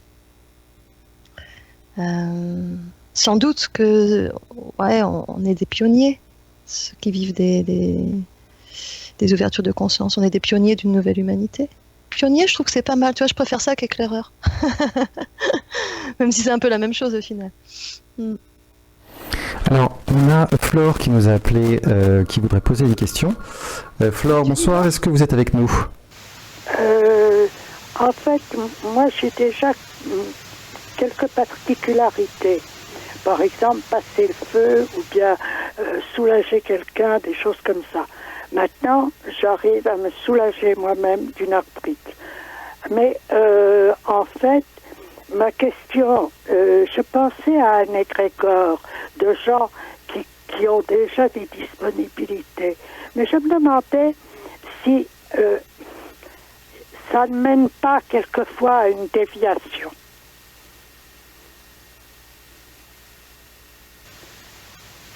Allô? Soyez une réponse? Oui. La question, c'est est-ce que ça mène à une déviation d'avoir des dons, en fait, c'est ça? Non. La question, excusez-moi, je me suis mal exprimée. Bon, les dons, c'est pour me situer simplement un petit peu. Mais par exemple, je passe le feu, je trouve que c'est dommage qu'on ne fasse pas appel à des gens comme nous pour soigner, parce que la douleur disparaît. Donc, je pensais à... Moi, je ne suis pas avancée comme vous. Je suis en questionnement. Et je me pensais, si des gens qui vont dans le chemin qui est le vôtre, moi, qui vais un peu dans ce chemin-là, si on faisait un égrégore, si des gens se réunissaient, pensez-vous que de cette réunion naisse uniquement du positif, ou bien n'y aurait-il pas une déviation qui pointerait? Mais une déviation, vous voulez dire une prise de pouvoir? Quand vous parlez de déviation? Utiliser les pouvoirs à mauvais escient peut-être, de façon un peu pour soi, alors que ça ne nous appartient pas. C'est quelque chose qui est comme cela, c'est la vérité en fait. Alors, si des personnes se réunissent autour de la vérité, et si vraiment ils sont dans cette authenticité, ils peuvent pas dévier vers la prise de pouvoir. Sinon, c'est qu'ils sont pas vraiment là où ils pensaient être. Hein, c'est... Ah oui, je suis d'accord. Mais je vois trop de déviations sur de bonnes intentions. C'est possible, en Peut-être effet. qu'il Il n'y y a a, pas non plus d'intention dans ce dont nous parlons. il y a, il y a un risque sur cette voie, c'est peut-être de ça que vous voulez parler, qu'on appelle l'ego spirituel, hein, où on s'approprie en fait les prises de conscience ou les dons, les pouvoirs entre guillemets qui peuvent en découler.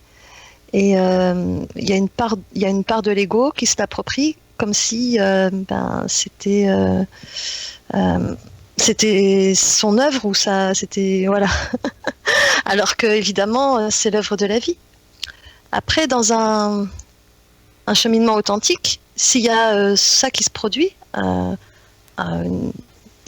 ego spirituel qui arrive, ce qui est à mon avis incontournable à un moment donné, forcément ça va être reconnu tôt ou tard. Si la conscience s'éveille authentiquement chez une personne, c'est un peu comme je disais tout à l'heure, on se prend à un moment donné en flagrant délit d'ego spirituel. C'est obligé qu'on finisse par le voir. Ça ne peut pas durer longtemps. Ou alors c'est que le processus s'est stoppé. Et c'est possible, ça peut arriver aussi. Hein. Mais moi, j'ai vraiment confiance que ce processus, il est parfait pour chacun. Et que même s'il y a ça qui peut arriver, un ego spirituel et puis une déviation, c'est parfait aussi. C'est une expérience qui doit se vivre comme ça. Oui, vous êtes voilà. particulièrement avancé.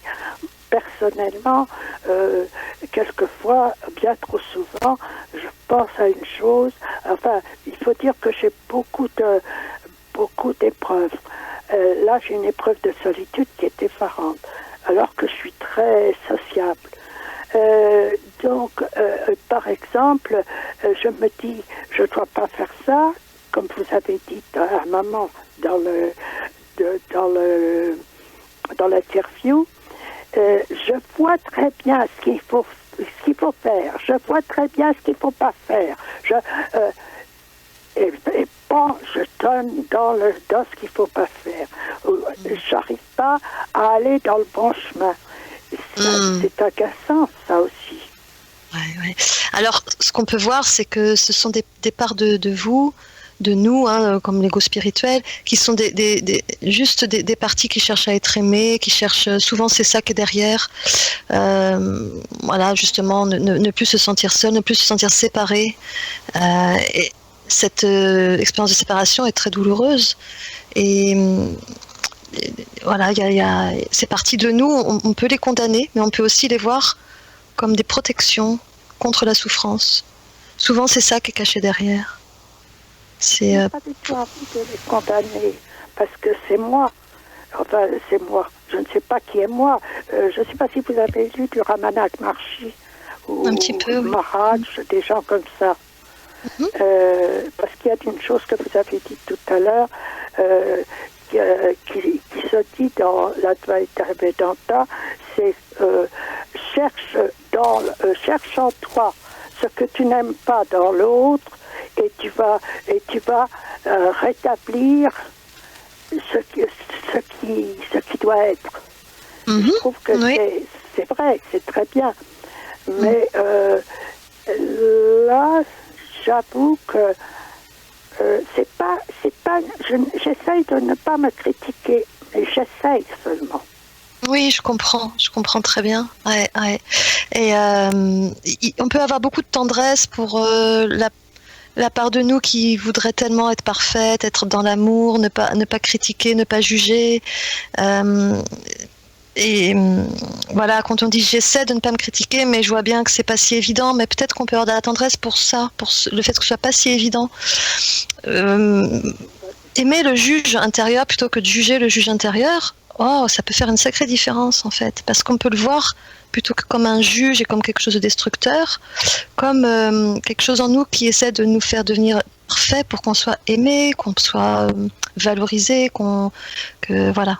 Et c'est juste une quête d'amour qui est cachée derrière, c'est juste ça. Si on voit ça comme ça, oui, on peut dire oui à ce qui vit en nous. Oui, je suis sûre que c'est une quête d'amour, parce que je n'étais pas désirée.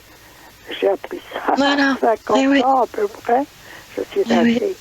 Mais ça n'a pas d'importance, l'âge là-dedans. Donc, on a l'impression, avec l'âge justement, de pouvoir condenser, résumer le vécu. Et on le voit complètement différemment, mais je n'avais pas pensé à aimer le juge. Et je trouve que ça, c'est très bien. Et puis, il y a deux aspects. Il y a voir que vous êtes pas ça, hein, que ce sont un ensemble de parties dues à des conditionnements, avec des réactions à des blessures qui se sont créées quand on était enfant pour nous protéger, etc., etc. Donc tout ça, c'est des choses qui nous habitent et qui nous animent, hein, qui nous font faire des actions ou avoir des réactions. Mais c'est pas ce que nous sommes. Ce que nous sommes, c'est ce qui voit tout ça et qui est juste en train de vivre cette expérience. Alors, ça, c'est bien de s'en rappeler quand même. Aussi. Ça, je trouve que c'est important, mais je crois ne pas l'ignorer. Mais par contre, ce qui se passe, c'est que c'est une sorte de rappel, de souvenirs que j'ai complètement oubliés, qui me reviennent. Oui. Et c'est quand même fatigant, ça fait un fardeau. Oui. Alors, il faut s'en débarrasser. S'en débarrasser, ça ne peut être qu'en les laissant vivre. Exactement. Si vous essayez de vous en débarrasser, vous allez les renforcer. Ce sont des parts de vous qui n'ont jamais été reconnues. Tant qu'elles ne seront pas reconnues, elles recommenceront. C'est comme si on va les mettre sous couvercle et puis elles vont essayer de sortir de leur cage tout le temps. Donc, non, comme vous dites... les accueillir et surtout les ressentir, en faire l'expérience une bonne fois, complètement. Comme je disais tout à l'heure, par exemple, avec la contrariété, qui était un petit exemple, laisser ça être là complètement et lui dire ouais, t'as le droit d'être là.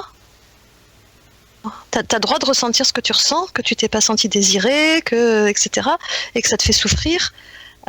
J'ai passé ma vie à essayer de t'empêcher de t'exprimer pour ne pas être envahi par cette souffrance.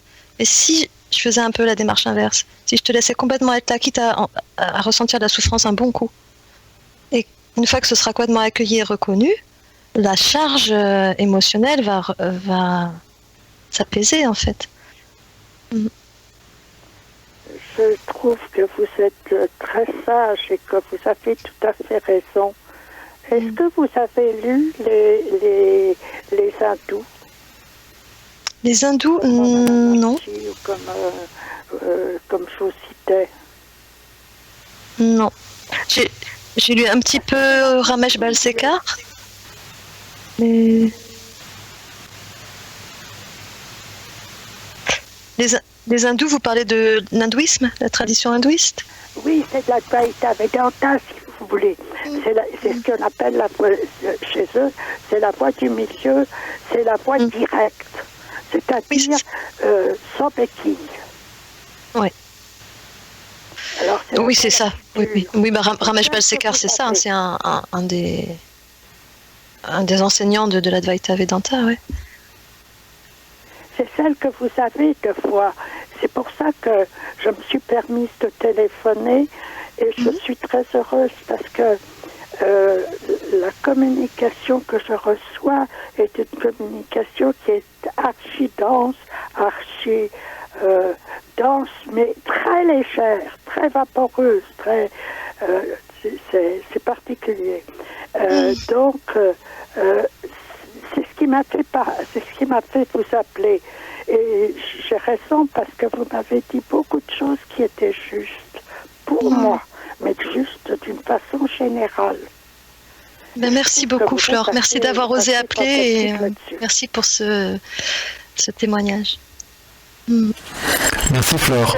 Vraiment, tout le meilleur dans cette rencontre avec vous. S'il vous plaît, le nom et le nom des livres, mais tout doucement. Des livres que j'ai... De mes livres? C'est ça? Votre nom, si on peut reciter le nom, votre nom et le nom, parce que j'ai pris en cours, pas au tout début. Et puis après, je n'ai pas entendu qu'on leur partait.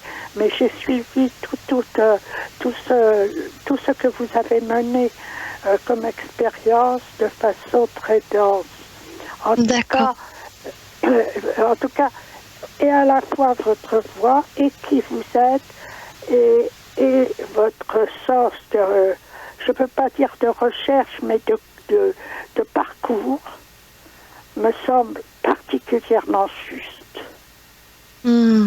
Merci. C'est heureux Merci qu'on puisse avoir une communication avec des gens comme vous. Par contre, je persiste à penser qu'il faudrait quand même des groupements, des réunions, parce qu'actuellement, la façon dont la société, c'est plus que la société, mais ce qui se passe actuellement, qui est généré par les humains, n'est pas tout à fait le bon sens. Mais c'est vrai, moi j'ai très envie aussi de réunions avec des personnes qui partagent autour de tout ça. Il y en a une qui se prévoit dans l'été, bon, elle est informelle, mais voilà, moi j'ai envie aussi qu'on se rencontre, qu'on fasse des choses ensemble. J'ai envie de ça. Ouais, je vous rejoins complètement. Je peux bien laisser hors micro mes coordonnées et je suis tout à fait, mais je suis sur Paris. Je ne sais pas si vous êtes en province ou sur Paris. Oui, je suis en province et oui, Olivier, tu allais dire quelque chose, non? Non, je te laisse. D'accord. Mon nom c'est Suyin, S-U-Y-I-N, l'amour, L-A-M-O-U-R. Voilà. Et vous pouvez aller sur mon site internet et vous allez avoir tout. Vous allez voir mes livres, vous allez pouvoir voir mes activités, les rencontres que je propose. Voilà, vous aurez toutes les infos. Et on peut dire effectivement que tu as écrit 2 livres, La joie d'être et La grande paix du cœur. Voilà, aux éditions Acarias l'originel. Voilà Flore, merci beaucoup pour votre intervention. Une bonne soirée à vous. Alors Souyin, on va faire une toute petite pause musicale avant d'aborder la dernière partie de cette émission.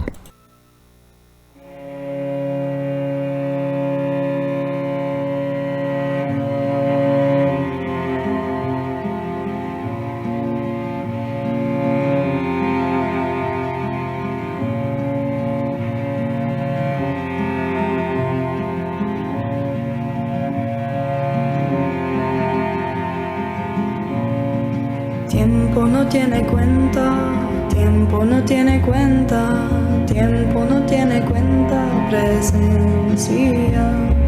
Claro como un cristal, puro como el agua, fuerte como el fuego,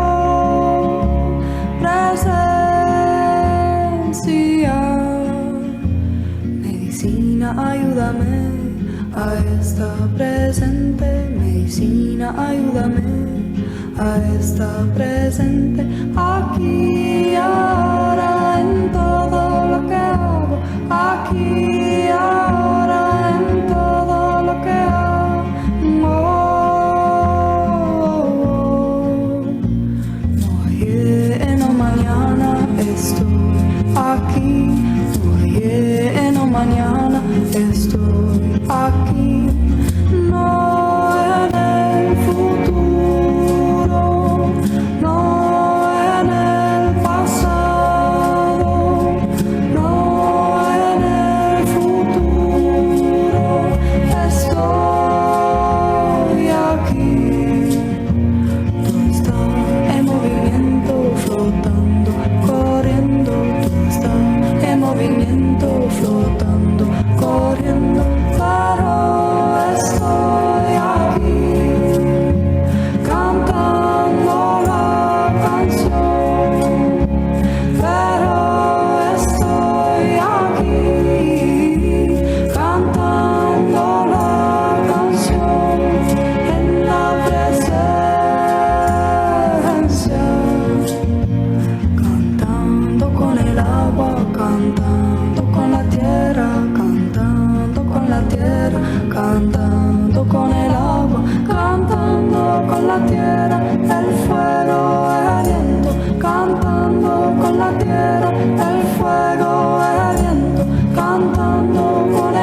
Vous êtes sur Radio Ici et Maintenant. Et voilà, on arrive tout doucement à la fin de cette émission. Il nous reste un petit quart d'heure. Merci à Flore de nous avoir contactés, d'avoir partagé avec nous cette expérience. Merci à toi, Souyin, qui est avec nous depuis le début de l'émission, malgré l'heure tardive, d'être resté, d'avoir répondu à ces questions.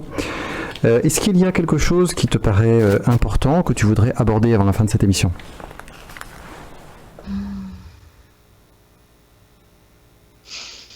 Il y a beaucoup de choses qui m'ont traversé pendant la chanson, et puis là, c'est parti. Je trouve cette chanson tellement magnifique.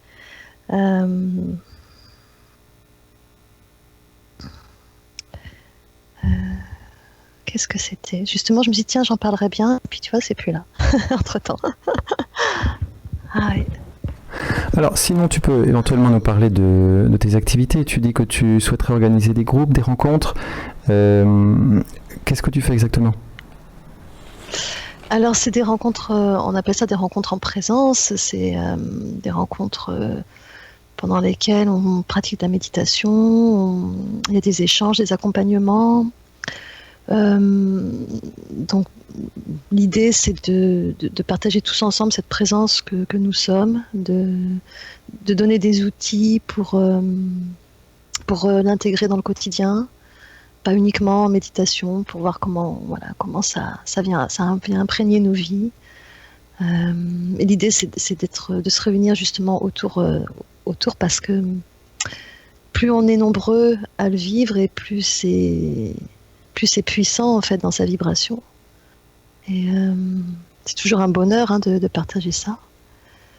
Je crois que c'est cette phrase de Jésus qui disait « Quand vous serez plusieurs réunis en mon nom, je serai parmi vous ». Mais c'est exactement ça. Alors bon, elle est déjà, notre présence est déjà là en chacun, hein, mais c'est un petit peu cette idée-là, c'est que ça se révèle tellement beaucoup plus, de façon beaucoup plus évidente dès qu'on est plusieurs. Et voilà, tu vois, justement, c'est à ça que je pensais par rapport à ce que disait tout à l'heure à Flore. C'est tellement précieux qu'il y ait des gens qui aient partagé ça, qui aient écrit des livres là-dessus. Parce que quand ça s'ouvre, cette conscience, c'est tellement l'inverse de tout ce qu'on nous a appris qu'au début, on peut se croire fou. Hein, on peut vraiment se dire, mais wow, qu'est-ce qui m'arrive ? Qu'est-ce qui m'arrive ? Je suis en train de vriller, quoi. Et donc, voilà, mais gratitude à tous ceux qui ont osé partager, qui ont osé peut-être passer pour des fous. Et ben voilà, maintenant, on passe plus pour des fous. Maintenant, c'est merveilleux. Moi, à l'époque, quand ça s'est produit en 2001, les quelques personnes à qui j'en ai parlé autour de moi, la plupart m'ont dit t'as pété un câble, quoi. Tu en reviens sur Terre. Hein, voilà. Et j'ai pas eu d'écho. Et aujourd'hui, je suis invitée à une émission de radio pour en parler, mais c'est merveilleux. Ça veut dire qu'il y a vraiment quelque chose qui a bougé, qui a évolué. Ouais. Alors justement, effectivement, comment tu as été reçu dans ces expériences ? Est-ce que ça fait un petit peu le tri du coup dans tes relations ? Très vite, au début, là, les premières années, j'ai très vite cessé d'en parler en fait. Donc voilà. Après, plus tard, oui, bien sûr que ça fait le tri. Aujourd'hui, ça continue à faire le tri, c'est-à-dire dans les relations vraiment proches. Si c'est pas possible de partager là-dessus, c'est pas possible d'avoir une relation de proximité, dans le sens d'intimité, que ce soit en amitié ou autre. C'est forcément, quoi. Et c'est tellement, ça imprègne tellement tout ce que je suis, ça peut pas être autrement. Et le fameux dicton nul n'est prophète en son pays, comment ça se passe avec ta famille proche ? Est-ce qu'ils arrivent, tes parents peut-être, ou ta fille, ou peut-être ton ex-partenaire si tu le vois encore, est-ce qu'ils arrivent à voir, à défaire le regard de la Souyin qu'ils ont connue et puis peut-être commencer à percevoir autre chose en toi ? Il faudrait leur poser la question. Mais je pense pour ma mère qui malheureusement a quitté son corps il y a 6 mois. Mais on a eu un beau parcours avec ça parce que évidemment au début quand j'en parlais c'était pas du tout reçu, et puis quand mon premier livre est sorti, La joie d'être, elle l'a lu et elle m'a dit écoute, j'ai rien compris mais j'ai beaucoup aimé, j'ai aimé le lire, c'était voilà, je me suis fait embarquer et j'aimerais te poser plein de questions pour comprendre en fait de quoi tu parles. Et là ça a vraiment ouvert quelque chose entre nous, on a eu de belles conversations et Euh, C'était voilà, c'est magnifique parce qu'il y a eu, même si ça restait quand même quelque chose d'étranger pour elle, il y a eu une véritable acceptation, un véritable accueil de mon expérience qu'il n'y avait pas eu avant en fait. Il a fallu que j'écrive un livre pour ça, mais bon, c'est pas grave, c'est super quoi. Et dans mon deuxième livre, à la fin, il y a un dialogue entre moi et une personne qui me pose des questions, et en fait c'est elle. Voilà, c'est le dialogue qu'on a eu que j'ai enregistré et retranscrit. Mm. Donc voilà, c'est assez super. Avec ma fille, oui, il y a une imprégnation. Euh, il y a, je sais elle m'a exprimé que ce qu'elle aime avec moi, c'est qu'elle se sent pas jugée. Elle sait qu'il y a peut-être un endroit sur cette terre où elle est aimée comme elle est, c'est chez sa mère. Et ça m'a beaucoup touchée le jour où elle m'a dit ça. Même si quand je lui parlais de ça, il y a quelques années, elle était en pleine adolescence et elle me disait maman, ça m'intéresse pas tes trucs. Et puis aujourd'hui, elle n'a pas spécialement envie non plus d'approfondir. Mais c'est une imprégnation à un autre niveau en fait. Ouais. Voilà. Et donc tu parcours ta région, hein, puisque tu donnes comment tu appelles ça, des rencontres en présence, autour de Montpellier, tu donnes ça aussi à Albi, à La Ciotat, etc. Est-ce que tu passes à Paris? Tu comptes passer à Paris un moment? Ah oui, moi si on m'invite, je viens aller à Paris. Ah bah, avis aux organisateurs, s'il y a quelqu'un Ouais. s'il y a quelqu'un qui souhaite inviter Soyin, hein, n'hésitez pas. Bah voilà, c'est ça, exactement. Ce sera avec plaisir. Ouais. Et aujourd'hui, est-ce que tu as réussi à... Parce que j'imagine qu'à l'époque, quand ça a commencé, quand ça t'est tombé dessus, tu avais une certaine profession, une certaine activité professionnelle. Et aujourd'hui, est-ce que tu réussis... j'imagine que ça a dû beaucoup changer. Est-ce que tu réussis à en vivre? Est-ce que tu as pu transformer cette expérience en quelque chose qui te permet de vivre? Ouais, et ça, c'est génial. Exactement. Alors, j'ai fait beaucoup d'accompagnement individuel. Là, j'en fais moins. J'ai plus envie de faire des soins énergétiques. Et puis, les stages, les ateliers, etc. Oui, ça suffit à couvrir mes besoins parce que j'ai pas énormément de besoins. Et c'est merveilleux de pouvoir, comme tu dis, mêler les deux. Parce que vu le caractère du personnage Suyin qui était un peu anti-hiérarchie, etc., un peu marginal, et vu mon parcours là-dedans, je suis complètement inadaptée au modèle social en fait professionnel. C'est pas possible pour moi d'aller travailler pour un patron dans un métier qui me plaît pas. Voilà. Donc il faut que j'aime ce que je fais, comme je disais, il faut que j'ai de la joie à faire ce que je fais, et il faut que je sois indépendante et autonome. Et aujourd'hui j'arrive. Et ça m'a mis longtemps. Hein. Ça fait pas longtemps. J'ai galéré pendant plus de 20 ans en fait, hein, à faire des petits boulots, à pas trouver ma place, à vivoter. Voilà. Mm. Et il y a une logique, je pense qu'à partir du moment où j'ai complètement accepté mon expérience, en fait, et cessé de me considérer comme bizarre ou hors norme, parce que je vivais ça, du coup, il y a comme si la société m'a, d'une certaine manière, donné ma place. Voilà, avec ça. En disant, oui, on a aussi besoin de personnes comme toi. Voilà, les livres sont publiés, enfin voilà, tu vois, c'est une reconnaissance sociale quand même, tout ça. Et alors qu'avant, je pensais être complètement hors norme, hors asocial, etc. Et tout vient de l'intérieur. Hein. Je suis convaincue que c'est parce que le regard que je posais sur moi et mon expérience a changé que la vie, en fait, m'a donné cette place. Tout est comme ça. Tout ce qu'on vit est un reflet de notre système de croyance. Ça, c'est ça, c'est extraordinaire. Ce que je crois, je le vis. Donc si je crois en ce que je partage et si je crois que ça vaut le coup, alors c'est ce que je vais vivre. Mais si je me cache parce que je pense que vaut mieux faire profil bas parce qu'on risque d'être rejeté, c'est ce que je vais vivre. Voilà. Et dans ton temps libre, est-ce que tu peins, tu composes, tu chantes? Est-ce que tu pratiques aussi? J'imagine que tu continues de pratiquer régulièrement le retournement de conscience? Alors ça, la pratique, c'est de retournement de conscience, c'est plus en fonction des événements qui peuvent se passer dans le quotidien. Voilà, les bains d'être-té, c'est tous les matins. Et des moments dans la journée où ça se fait tout seul aussi, comme ça, pam, ça me tombe dessus, on pourrait dire. Et sinon, dans mon temps libre, en fait, oui, je fais de la guitare, du chant. Oui, je compose avec la guitare. Je suis pas guitariste, mais je compose avec la guitare, mais surtout de la composition de chansons. J'adore ça, je trouve ça extraordinaire. Je vais aussi écrire un nouveau livre, là, une biographie avec quelqu'un qui va m'interroger, un journaliste. J'aime aussi aller me promener au contact de la nature. Ça, c'est vraiment super, parce que dans la nature, la présence est vraiment fortement ressentie dans tout. Et voilà, et surtout, j'aime prendre le temps de vivre. Hein. Alors, j'essaie j'ai plein d'envies, plein d'idées, ça fuse de partout. Et je peux pas tout faire, donc je fais ce que je peux, à mon rythme, sans essayer de courir dans tous les sens. Voilà. Merci beaucoup Souline d'avoir été avec nous dans cette émission, d'avoir partagé longuement tes expériences avec nous. Est-ce que tu voudrais donner le mot de la fin? Le mot de la fin, j'aurais envie de dire nous sommes tous le même. Nous sommes tous le même. Et j'ai envie d'adresser juste peut-être une pensée d'amour à toutes les personnes qui nous écoutent. Et voilà, je les invitais à sentir dans leur cœur ça, qu'on est tous le même. On n'est pas séparés. Voilà. Merci pour ce message d'unité.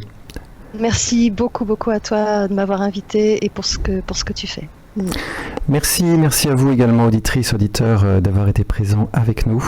Tout de suite, les programmes continuent. Quant à nous, on se retrouve le mois prochain avec Fabrice Midal et on explorera les mécanismes du mental. Merci beaucoup, Souline.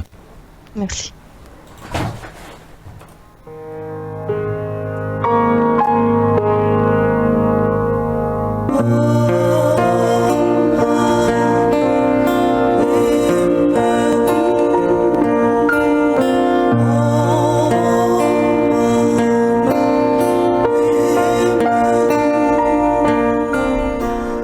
Olivier vous présente le magazine Nouvelle Conscience, le 3e samedi de chaque mois, de 23h à 1h.